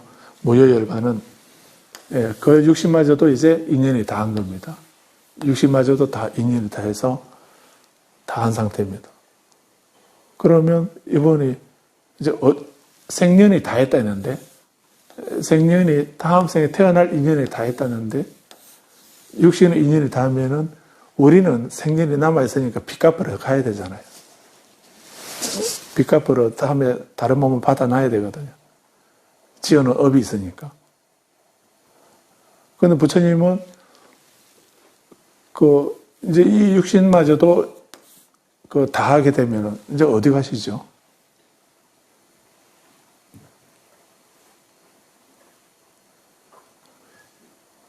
이거 아직 우리가 경험을 안 해봤기 때문에 이게 이해가 안 되는 겁니다. 그래서 부처님이 열반에 드시게 되면, 이제, 열반에 드시게 되면, 열반에 들게 되면, 다시 어디에 태어나는 겁니까? 라고. 부처님이 열반에 드시게 되면, 어디에 태어납니까? 라고 이렇게 부처님께 질문을 한 거죠. 그러니까 부처님이 그거는 질문이 성립되지 않는다라고 이렇게 말씀하시는 거예요. 왜냐하면 열반에 들게 되면 아라한들이 열반에 들게 되면 어디에 태어나는 것이 아니거든요. 생년이 다 했기 때문에 태어난다 죽는다 이걸로는 설명이 안 되는 세계예요. 그거를 초월한 세계거든요. 열반에 들었다는 말은 그거를 나고 죽음의 세계가 아닌 겁니다. 그걸로서는 설명이 안 되는 부분입니다. 그럼 우리는 생기면 태어났다 하고 죽으면 죽었다라고 없어졌다라고 이렇게 그것만 알고 있잖아요. 그것만 알고 있기 때문에 그 이외의 단계는 우리는 알지 못하는 겁니다. 우리는 1차원의 세계하고 2차원의 세계하고 3차원의 세계 우리가 살고 있는데 우리는 3차원의 세계만 이 세상에 3차원만 있습니까? 다른 차원이 있다고 하거든요. 다른 차원이 있다고 합니다. 그런데 우리는 시간하고 공간이라고 하는 시간이라는 세계하고 공간이라는 세계, 요 세계에서만 우리가 살고 있는 겁니다. 시간이라고 하고 공간이라는 요 세계에서만 사는 겁니다. 그런 이 세계 속에서는 당연히 시간이 있죠. 과거가 있고 현재가 있고 미래가 있고 시간이 있고 또 공간적으로도 동서남북 공간이 분명히 있죠. 이 속에서는. 그런데 이거를 떠나게 되면은 이거 벗어난 상태에서는 시간의 제약이 사라지고 공간의 제약이 사라진 세계가 있잖아요. 그런 세계가 있다고 하거든요. 안 가봤는데. 그런 세계가 있다고 하잖아요. 그러면 4차원이나 5차원이나 그 더 위 다차원의 그런 세계는 우리가 알 수 있습니까? 우리는 모르는 겁니다. 땅에 기어다니는 벌레들은 새가 날아다니는 저 세계를 그거를 알겠습니까? 절대로 모르죠. 거기밖에 못 보는데요. 요 땅바닥에 기어다니는 이 1차원의 사람들은 존재들은 요 세계밖에 못 보는 겁니다. 이 공간의 세계를 이해를 못하죠. 이 공간의 세계, 이거를 여기에 집착 매여 있는 존재들은 이 공간이 사라진 세계를 이해를 못합니다. 가끔 수행을 해보게 되면은 몸이 사라진다고 그런 얘기를 하는 분들이 있거든요. 몸이 사라지고 아무것도 없는, 그런데도 너무나 마음이 편안하고 충만된, 그리고 또 모든 것이 서로 막 연결되어 있더라고 하는 이런 그 세계 일화 이런 말처럼. 그리고 온 세계가 하나로 연결되어 있더라. 분리되어 있는 것이 아니더라. 나와 남이 없더라. 이런 얘기 들으면 좀 신비롭죠. 근데 그걸 경험한 사람들은 이 공간의 한계를 초월해버린 겁니다. 그 순간, 그 삼매에 들이는 그 순간에 그 공간에 대한 인식이나 시간, 공간에 대한 그런 관념의 인식이 사라져버린 겁니다. 그러니까 지금 분명 본인 몸이 있는데 이렇게 앉아서 명상을 하고 있는데 이 차원을 넘어서 다른 차원에 들어가서 있기 때문에 본인이 알기로 몸이 사라졌다라고 이렇게 인식이 되고 있는 겁니다. 실제 몸이 없어진 건 아니에요. 지금 계속 숨을 쉬고 있고 몸에 앉아 있는데, 그냥 본인의 의식 속에는 제 몸이 사라져요. 온몸 아무것도 안 보이는 그런 상태가. 근데 사람들도 그게 깨달음인 줄로 생각하는 사람도 있는데 그건 아니고요. 그 선정에 일어나는 한 현상일 뿐이고, 또 우리가 다 그렇게 되자고 하는 것은 또 물론 아니기도 합니다. 그래서 오늘 이게 많이 산만해졌는데요. 아무튼 이 사유의 정지경 이거는 이 삼종외도라고 하는 이런 생각이나 또 어떤 무엇든지 그 모든 일을 내 마음대로 할 수 있다라든지, 또 내가 아닌 다른 존재, 다른 어떤 힘이 있어서 그 힘에 의해서 주재되고 관리된다라고 하는 이런 생각을 가지고 있으면은 이 사유의 중재의 경우 이걸 읽어봐도 또 무슨 말인지 설마 그게 가능하겠나 이 생각을 하게 될 겁니다.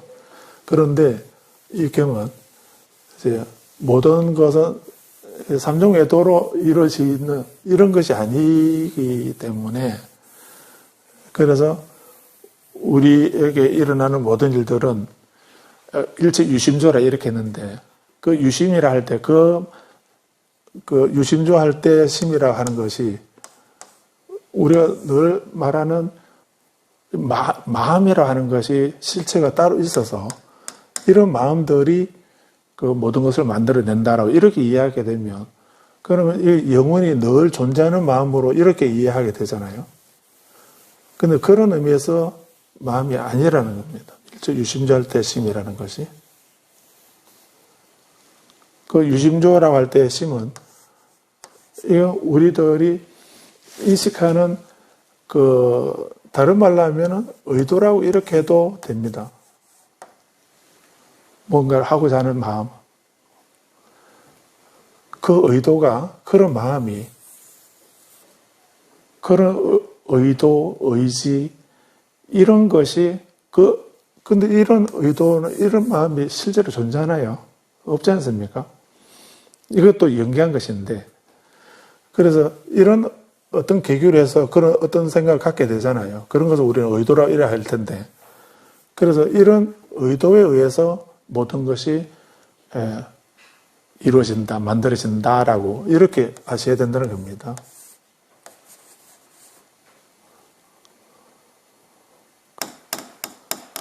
그래서 우리가 내 마음속에 나쁜 의도가 일어나게 되면, 착하고 건전한 의도가 일어나게 되면, 그러면 또 행복한 결과를 우리가 얻게 될 것이고, 악하고 불건전한 의도가 일어나게 되면은 또 그 의도를 가지고 있게 되면 나에게 고통이라고 하는 이런 결과가 나에게 초래된다는 것입니다. 그러면 중요한 거는, 그럼 우리가 이런 의도를, 마음을 어떻게 다스릴 것인가? 악하고 불건전한 그런 의도가 일어나게 되면, 부처님 저에게 이런 의도가 일어났는데요, 좀 없애주실래요? 이렇게 기도해야 됩니까? 그 의도가 내 마음속에 일어났으면, 그 의도를 내가 없애야 되잖아요. 내 마음속에 일어난 내 의도는 내가 없앨 수 있는 거지, 신이 없애주거나, 내 사주에 그런 의도를 갖게 되어 있다든가, 이건 말도 안 되잖아요. 그 의도가 우연히 생겨난 것도 아니고.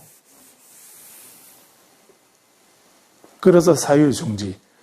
그 내 마음에 악하고 불건전한 그런 의도, 그런 마음, 그런 사유가 일어났을 때, 그걸 어떻게 없앨 건가? 나는 어떤 부처님이나 불보살님이 오셔서 좀 없애주시면 좋겠다 하는 생각을 가지고 계실지도 모르지만, 부처님 그렇게 한가하신 분 아니라서, 내게 일어난 그런 악하고 불건전한 생각, 그런 의도는 내가 없애야 되는 겁니다. 그런 없애는 방법이 5가지가 있다라고 지금 이 경에서 말하는 겁니다.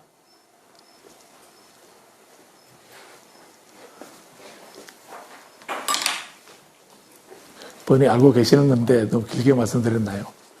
그래서 그 첫 번째 그 방법이 뭐였는가? 첫 번째는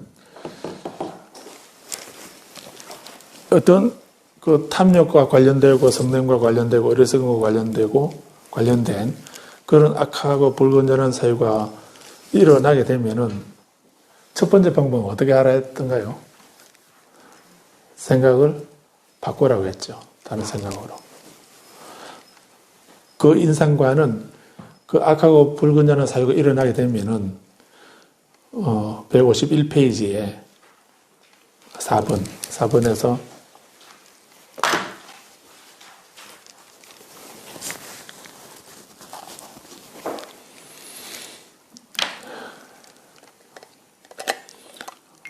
그 탐진치와 관련된 악하고 불건전한 사유들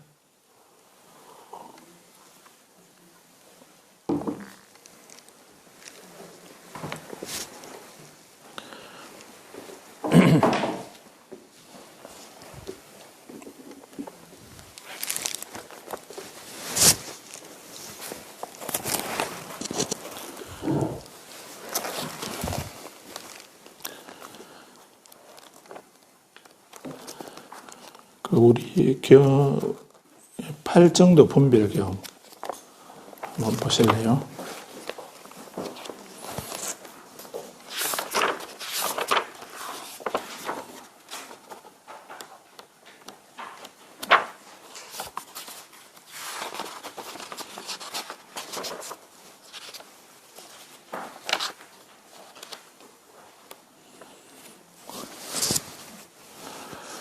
큰 책은 8가지 고교양길의 분석의 경우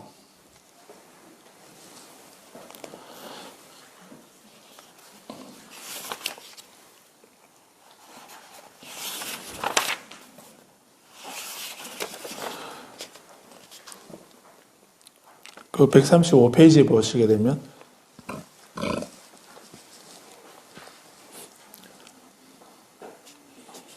5번에 올바른 견해란 무엇인가라고 하는 것에 대해서 설명하고 있고, 또 6번에서 올바른 사유란 뭔가라고 말씀하고 있죠. 그래서 정사유, 올바른 사유란 어떤 것인가, 어떻게 생각하는 것이, 사유는 생각한다는 말이죠. 올바른 사유, 사유에는 욕망을 이은 사유가 있고, 분노를 이은 사유, 폭력을 이은 사유, 욕망을 이은 사유, 분노를 이은 사유, 폭력을 이은 사유. 그래서 이런 생각은 올바른 사유라는 겁니다. 착하고 건전한 사유죠. 착하고 건전한 사유는 욕망을 이고 분노를 이고 폭력을 이은 사유. 악하고 불건전한 사유는, 잘못된 사유는 욕망의 메인 사유를 하고 분노의 메인 사유를 하고 폭력에 지배된 사유를 하는 거예요. 그런 것이 나쁜 사유라는, 악하고 불건전한 사유라는 겁니다. 그런 것처럼 다시 우리 교재로 와서, 그래서 우리가 뭐 생각을 한다고 하면은 자기 내면으로 자기 안에 탐욕과 관련된 사유를 하거나 성냄과 관련된 사유를 하거나 폭력, 즉 어리석음과 관련된 그런 사유를 한다는 겁니다. 그런 사유를 우리는 매일 하고 있지 않습니까? 우리가 매일 늘 생각한다는 것이 그 자세히 분류해 보게 되면 크게 분류하면 이 3가지가 원인이라는 겁니다. 3가지라는 거죠. 욕망에 관련된 또는 분노에 관련된 성냄과 관련된 분노에 관련된 어리석음이나 폭력에 관련된 이런 생각. 그런 생각을 우리가 하는데 그 생각의 2가지라는 얘기죠. 악하고 불건전한 것도 있고 착하고 건전한 사유가 있다. 그 착하고 건전한 사유는 탐욕을 여의고 성냄을 여의고 어리석음을 여의고 폭력을 여인 사유는 착하고 건전한 거고요. 악하고 불건전한 거는 탐욕에 지배되고 성냄과 어리석음과 폭력과 관련된 생각을 한다면 그런 생각이 저 XX를 어떻게 하지? 이런 생각을 하게 되면 그거는 폭력과 관련된 그런 사유죠. 그 생각이 일어났는데 그대로 말을 하고 그대로 행동해 버리게 되면 또 다른 업을 짓게 되는 것이라서 그런 생각 자체를 없애도록 해야 되잖아요.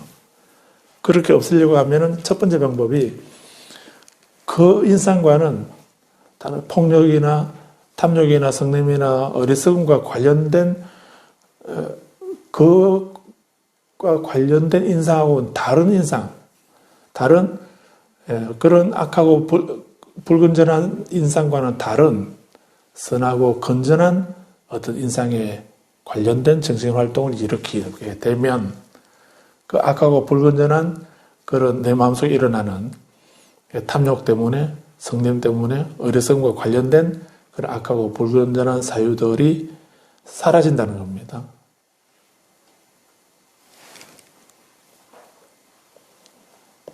두 번째 방법은 그 다음 페이지에 152페이지에 그렇게 해도 그렇게 그게 잘 전환이 안 되지요.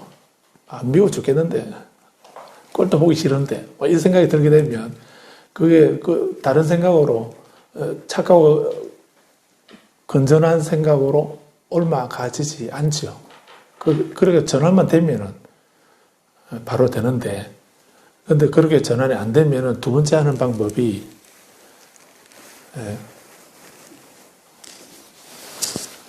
이러한 사유는 불건전하다. 이러한 사유는 비난받을 만하다. 이러한 사유는 고통을 유발한다. 라고 생각하면서 그런 생각하는 자체를 두려워하고 무서워하고 혐오스럽게 생각하는 그렇게 함으로써 그런 사유를 버리게 된다. 그래서 어떤 예를 들어서 젊고 생기 발랄하고 장식을 좋아하는 어떤 남자나 여자에게 죽은 뱀이나 개나 사람의 시체를 목에 걸어주게 되면 그것도 뭐 장식이라고 이렇게 그것도 패션 중에 하나라고 이렇게 걸고 다니겠습니까? 기절을 하고 초풍을 하고 난리가 나고 법석을 떨겠지요. 예, 그런 것처럼 그러면은 놀라고 치욕스러워하고 혐오스러워하면서 뭐 그렇게 당장 벗어버리고 던져버리고 도망가지 않겠습니까?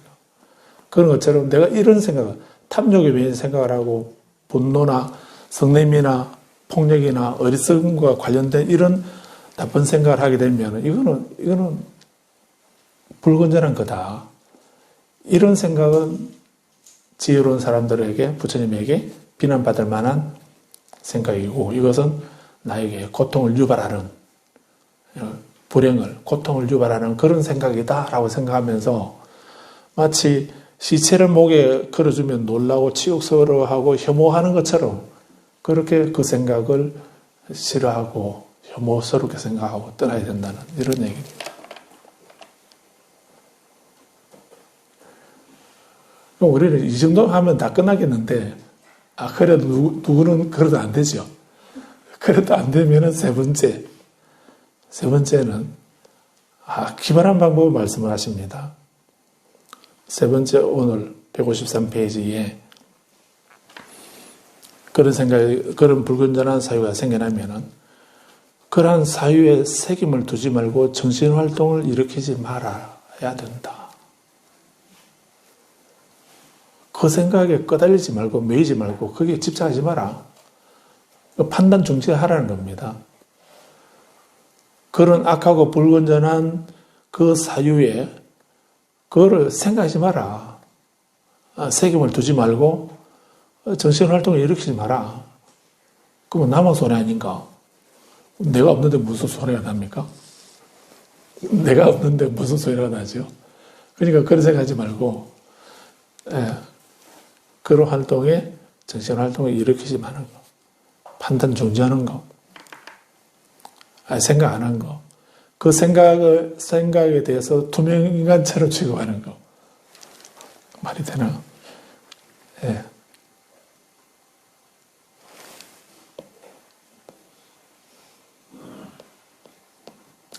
그게 오늘 세 번째 생각이었습니다. 이를 마치고요. 다음 시간에 네 번째 생각을 보겠습니다. 길기도 한데, 사실은 불자님 다 알고 계시는 건데도 시간 끄는 건지 모르겠습니다. 그렇지만 이거는 지난 시간에 말씀드렸죠. 아는 것도 중요하지만은 더 중요한 게 뭐가 어렵다 했습니까? 행하는 게 어렵다 했습니다.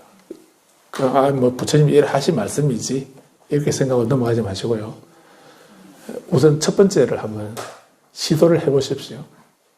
시도를 해보시고, 그러다 안 되면 두 번째를 한번 해보시고, 그러다 안 되면 세 번째를 오늘 한 거를 해보시고, 네 번째는 제가 아직 말씀 안 드렸으니까 넘어가지 마시고, 세 번째까지만. 그렇게 해서 한 번 해서 안 되면은, 나는 안 되는가 보다 하고 포기하지 마시고, 한 번 더 해보고, 또 한 번 더 해보고, 이렇게 끊임없이 반복해서 처음에는 어렵다 했습니다. 모든 일은 처음에는 어렵답니다. 그런데 익숙해지게 되면은 세상에 쉬운 것이 그보다 더 쉬운 것이 없다고 했습니다. 그래서 수행이라는 것이 한 번에 대박 나는 확철대화하는 이런 것이 수행이 아니라 했습니다. 티베트 말로 수행은 뭐라고 한다 했나요? 고모아라, 이런 곰이라 한다 했습니다. 그 곰이라고 하는 이 말은 곰하고는 다르죠. 예, 반달곰하고 곰하고는 다른 겁니다. 예, 곰이라는 말은 익숙해진다는 말이라 했습니다. 익숙해진다, 또 가까워진다라고 이렇게 했습니다. 그래서 끊임없이 계속 되풀이하고 반복하고 되풀이하고 반복하고 그렇게 익숙해지도록 하는 거. 익숙해지게 되면 습관이 되겠죠. 그렇게 익숙해지도록 만드는 것이 그게 수행이라고 했습니다. 그래서 한번 해보고 안 된다고 포기하지 마시고 끊임없이 반복하고 되풀이하면서 그 되풀이하고 반복하려면은 제일 먼저 뭐가 있어야 됩니까? 그렇게 되풀이하고 반복하기 위해서 첫 번째 요구되는 게 뭐가 있죠?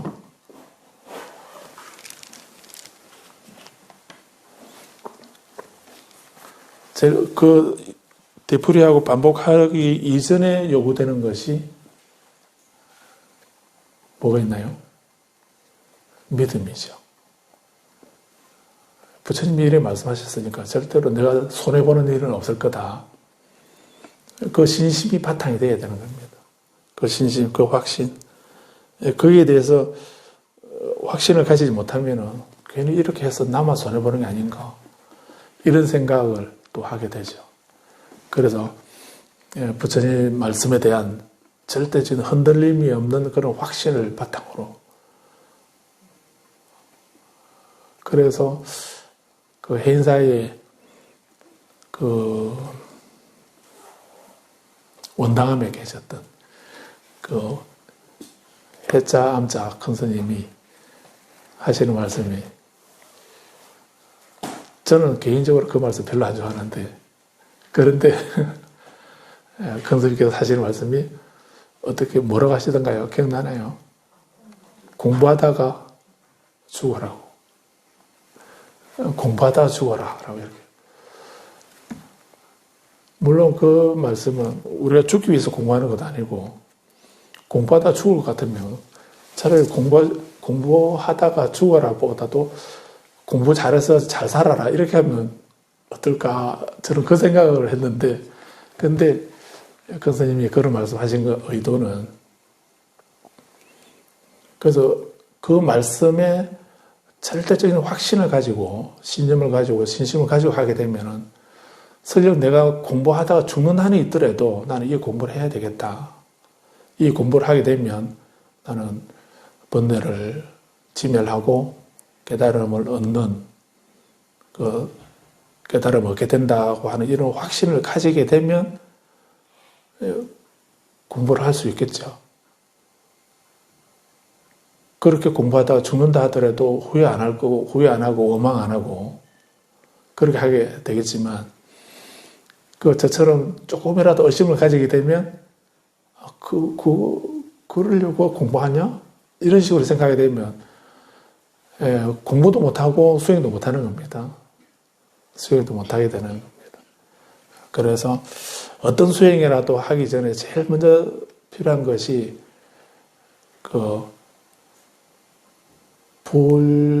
불개심, 무너지지 않는, 흔들리지 않는 그런 확신, 그런 신념을 갖는 것이, 신심을 갖는 것이 요구되는 겁니다. 신앙하는 것이 아니고, 삿다라고 하는 신심이라 했습니다. 믿어야 된다. 그 신심은 단순히 믿는 것이 아니고 확신입니다. 흔들림이 없는 올바른 이해를 바탕으로 한 흔들림이 없는 확신. 올바른 이해를 바탕으로 한 흔들림이 없는 확신. 그거를 불교에서는 신심이라는 겁니다. 나는 단지 믿습니다. 하는 이런 그런 믿음이 아니고. 그래서 이런 신심이 바탕이 되어야 수행을 할 수가 있는 겁니다. 공부를 할 수가 있는 거고. 내가 이 공부하면 절대 내가 손해보지 않는다 하는 이런 신심이 있어야 공부하다가 죽는 한이 있더라도 나는 공부해야 되겠다 하는 그런 결연한 마음도 비로소 생기는 것이거든요. 그런 것처럼 끊임없이 반복하는 것도 결코 쉬운 일이 아닌데 그런 단순한 것을 계속 되풀이하고 반복하고 이렇게 하게 되는 것도 그런 신심, 그런 신이 확립되지 않으면 그거 불가능한 겁니다. 그래서 포기하지 마시고 도전해 보십시오. 한 번 해보고 두 번 해보고 끊임없이 반복해보고 그렇게 하다 보면 본인도 모르는 사이에 많이 정화되어 있는 자신을 보게 될 겁니다.